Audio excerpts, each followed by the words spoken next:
sideetan iyo shantii haddaan 84 ahayn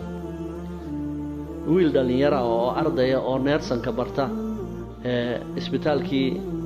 Digfaar ayaa mar oo waxbarashadii ku yara caajisay buu xagga tarabuunka Muqdisho soo yara kacay Digfaar iyo tarabuunkana waxoogaa bay isu jiraan intaanu iftiinkii tarabuunka soo gaarin baa waxa arkay naag cadar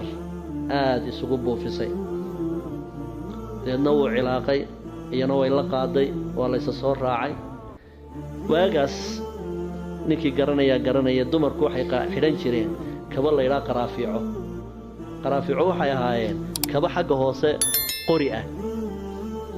way sanqari jireen oo markay laamida lagu socdo qararac bay oran jireen oo xagga hoose qori ahayd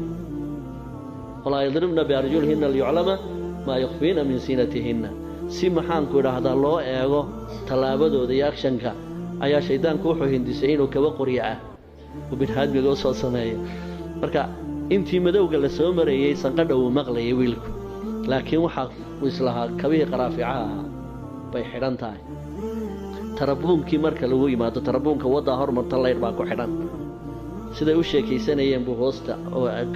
lagu heeday eegay dadna wuxuu arkay inay leedahay qoob dameeraad ardaygu wasasay waa cararay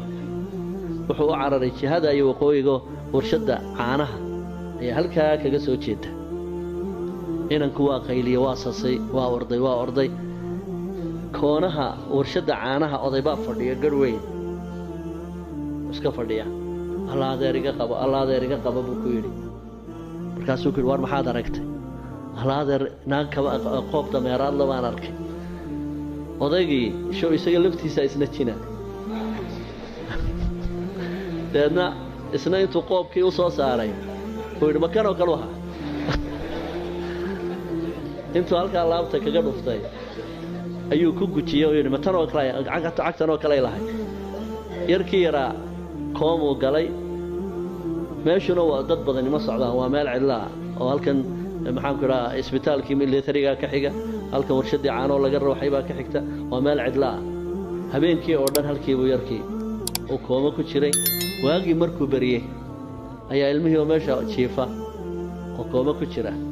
baa laga qaaday